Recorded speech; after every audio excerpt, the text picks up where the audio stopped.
Bharat Canada మధ్య దౌత్య ఉద్రిక్తతలు తారాస్థాయికి చేరుకున్నాయి. రెండు దేశాలు దౌత్యవేత్తల్ని బహిష్కరించాయి. భారత్ మీద ఆంక్షలు విధించేందుకు కెనడా సిద్ధమవుతోంది. అసలు ఈ స్థాయి వివాదాలు ఎందుకొచ్చాయి?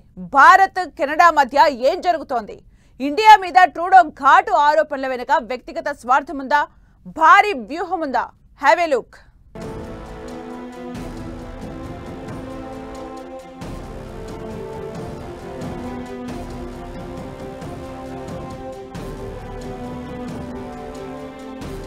భారత్ కెనడా బంధానికి దాదాపుగా బ్రేకప్. కెనడా ప్రధాని ట్రూడో కవ్వింపులే కారణమా? అసలు భారత్ కెనడా మధ్య ఏం జరుగుతోంది? భారత్ మీద ట్రూడో ఆరోపణల వెనుక వ్యూహం ఉందా? భారత్ కెనడా మధ్య సంబంధాలు రోజురోజుకు దిగజారుతున్నాయి. కెనడా దరిద్రపు వేషాలకు భారత్ ఘాటుగా ఆన్సరిస్తోంది.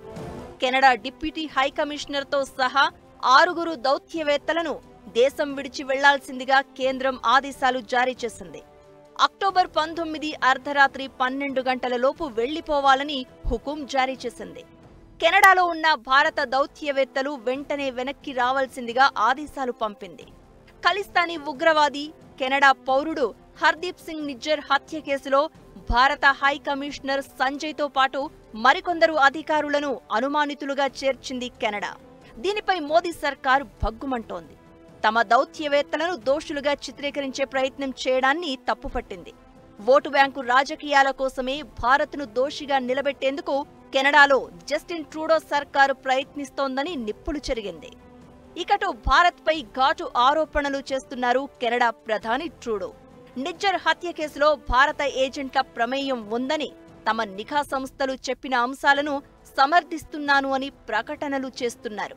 భారతదేశ సార్వభౌమత్వాన్ని గౌరవిస్తామనే శుద్ధపూస మాటలు చెప్తూనే తమ చట్టాలను కూడా గౌరవిస్తామంటూ కవ్వింపు చర్యలకు దిగుతున్నాడు. దీనికి భారత్ ఘాటుగానే సమాధానం చెప్పింది. మరోవైపు లారెన్స్ బిష్నోయ్ గ్యాంగ్ను తెర మీదకు తీసుకొచ్చింది కెనడా. గ్యాంగ్స్టర్స్ తో కలిసి ప్రో ఖలిస్తానీ నేతలను భారత్ టార్గెట్ చేస్తోందని ఆరోపించింది. ఇకటు ఆ దేశ విదేశాంగ మంత్రి ఆంక్షల ప్రస్తావన తెచ్చారు. కెనడాలో సిక్కుల భద్రతపై ఆందోళన వ్యక్తం చేశారు. భారత్పై నిర్ణయాత్మక ఆంక్షలు విధించాలని డిమాండ్ చేశారు. భారత్పై దౌత్యపరమైన ఆంక్షలు విధించాలని సూచిస్తున్నామని చెప్పుకొచ్చారు. ట్రూడో మాటలు వింటే రాజకీయ స్వార్థంతో కావాలని భారత్ను టార్గెట్ చేసినట్లు కనిపిస్తోందనే చర్చ జరుగుతోంది. అధికారంపై పట్టు కోల్పోవడం, సొంత పార్టీలో వ్యతిరేకత రావడం వంటి పరిణామాల నుంచి తప్పించుకోవడానికి ఏడాదికి పైగా కోల్డ్ స్టోరేజ్లో పడేసిన నిజ్జర్ హత్య కేసును మళ్లీ బయటకు తీసి భారత్పై నిందలు మోపే పని మొదలుపెట్టాడు అనే అభిప్రాయాలు వినిపిస్తున్నాయి.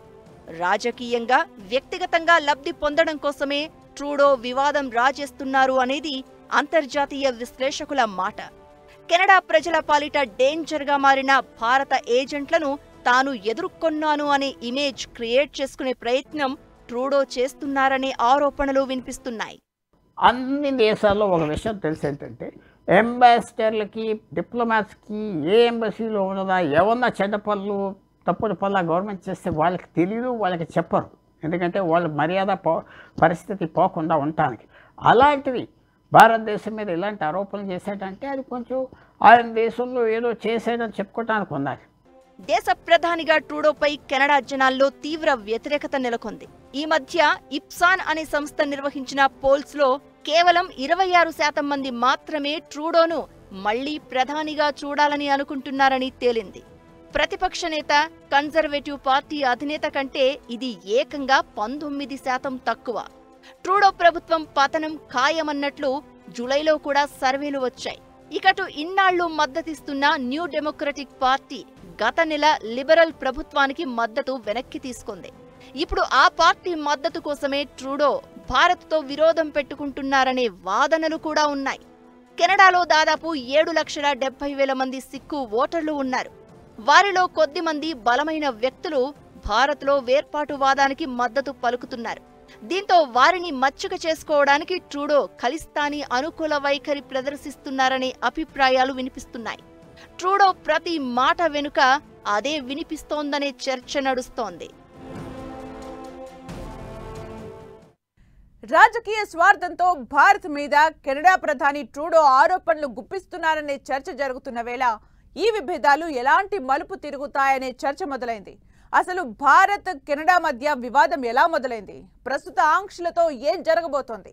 భారత్ మీద కెనడా ఆంక్షలు విధించే పరిస్థితిలో ఉందా? ఆంక్షలు విధిస్తే భారత్ మీద ఎలాంటి ప్రభావం పడే ఛాన్స్ ఉంది?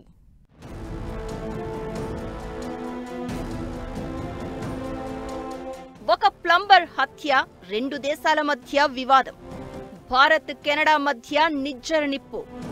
ఏమిటి నిజ్జర్ వివాదం? ఎవరి నిజ్జర్? ఈ వివాదంతో భారతీయులపై ఎఫెక్ట్ ఎంత? నిజ్జర్ హత్య వ్యవహారం నిజానికి ఎప్పటిదో?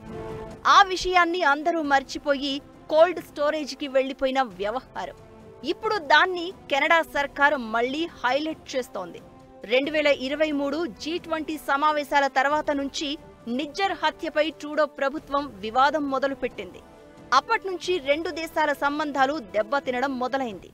భారత్తో చర్చల్లో ఉన్న FTA అగ్రిమెంట్ కూడా పక్కన పెట్టేశారు. ప్రస్తుత పరిణామాలతో భారత్పై ఆంక్షలు విధించే అంశాన్ని పరిశీలిస్తున్నట్లు ట్రూడో క్యాబినెట్లోని ఓ కీలక మంత్రి అంటున్నారు. ఇక న్యూ డెమోక్రటిక్ పార్టీ నేత జగ్మిత్ సింగ్ కూడా భారత్పై ఆంక్షలు విధించాలని అంటున్నారు. ఫెడరల్ ఎన్నికలకు ఏడాది మాత్రమే టైం ఉండడంతో ఎలాగైనా NDP మద్దతు సాధించడం, లేదంటే దాని ఓటర్లను ఆకర్షించడం లక్ష్యంగా రాజకీయాలు చేస్తున్న ట్రూడో భారత్పై ఆంక్షల దిశగా అడుగులు వేస్తున్నాడనే అభిప్రాయాలు వినిపిస్తున్నాయి. ఓ ప్లంబర్ హత్య రెండు దేశాల మధ్య వివాదానికి కారణమైంది. హర్దీప్ సింగ్ నిజ్జర్ అనే వ్యక్తి 1997లో దొంగ పాస్పోర్ట్ కింద కెనడా వెళ్లాడు. 2007లో అతనికి కెనడా పౌరసత్వం లభించింది. పంజాబ్ ప్రాంతాన్ని ప్రత్యేక దేశంగా ప్రకటించాలని కెనడా కేంద్రంగా ఖలిస్తానీ వేర్పాటువాదులు కొన్నేళ్లుగా నిరసనలు చేస్తున్నారు. వారిని భారత్ ఉగ్రవాదులుగా ప్రకటించింది.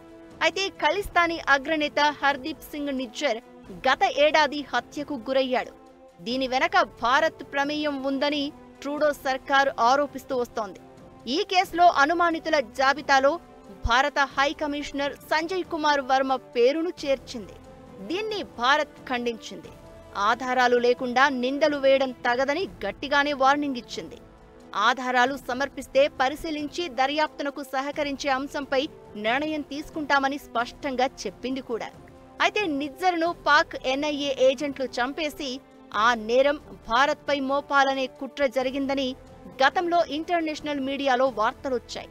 అయితే అటు వర్మను విచారించాల్సి ఉందంటూ అక్టోబర్ 13న భారత విదేశాంగ శాఖకు మెసేజ్ పంపింది. దీంతో వివాదం మళ్లీ రేగింది. దీనిపై భారత్ తీవ్ర ఆగ్రహం వ్యక్తం చేసింది. భారత్ కెనడా దౌత్య సంబంధాలు దారుణ స్థాయికి పడిపోయాయి. దీంతో ఈ ప్రభావం కెనడాలో నివసిస్తున్న లక్షలాది మంది భారతీయ పౌరులు, చదువుకుంటున్న లక్షలాది మంది భారతీయ విద్యార్థులపై పడే అవకాశాలున్నాయి. ఇకటు భారత్ దూకుడుతో కెనడాకు దిమ్మ తిరిగే మైండ్ బ్లాంక్ అయింది.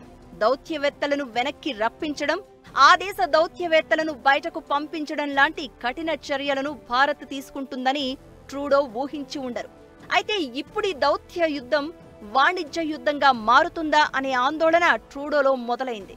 2023 ఆర్థిక సంవత్సరంలో ఇరు దేశాల మధ్య $8.3 బిలియన్ వాణిజ్యం జరిగింది.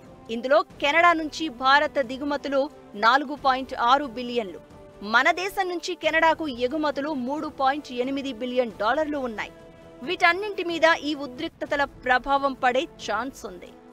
త్వరలోనే కెనడాలో ఎలక్షన్స్ వస్తాయి. ఎలక్షన్లో ఏదేదో ఉపయోగించుకుందాం, అల్లరి చేద్దాం, మనకి ఏదో పెద్ద పేరు వస్తుందని భావించిన వ్యక్తి ఆ ఎలక్షన్ పరిణామాలు ఎట్టేళ్ళునో భారతదేశం లెక్క పెట్టేది అక్కర్లేదు. ఏ దేశమైనా ఇలాంటి అవమానం చేసి ఇలాంటి అలిగేషన్స్ చేస్తే భారతదేశం మాత్రం సహించకూడదు, సహించట్లేదు. వాణిజ్య సంబంధాలు దెబ్బతింటే భారత్కు పెద్ద నష్టం ఉండకపోవచ్చు. వేరే దేశాల నుంచి దిగుమతులు చేసుకోవచ్చు. అయితే 140 కోట్ల జనాభా ఉన్న భారత మార్కెట్ను కోల్పోవడం కెనడాకు మాత్రం చాలా నష్టమే. ఇక Canadian pension funds, asset management సంస్థలు భారత ఆర్థిక వ్యవస్థలో కీలక రంగాల్లో పెట్టుబడులు పెట్టాయి. ఈ పరిణామాలను పెట్టుబడిదారులు ఆసక్తిగా పరిశీలిస్తున్నారు. ఇలా రాజకీయ స్వార్థం కోసం భారత్తో గిల్లి మరీ పంచాయతీ పెట్టుకోవడమే కాదు, ఆ దేశ భవిష్యత్తును పణంగా పెడుతున్నాడు ట్రూడో. ఇదంతా జనం గమనిస్తున్నారు. తమదైన రోజు సమాధానం చెప్తారు. అక్కడ ఎన్నికలకు ఏడాది కూడా సమయం లేదు మరి.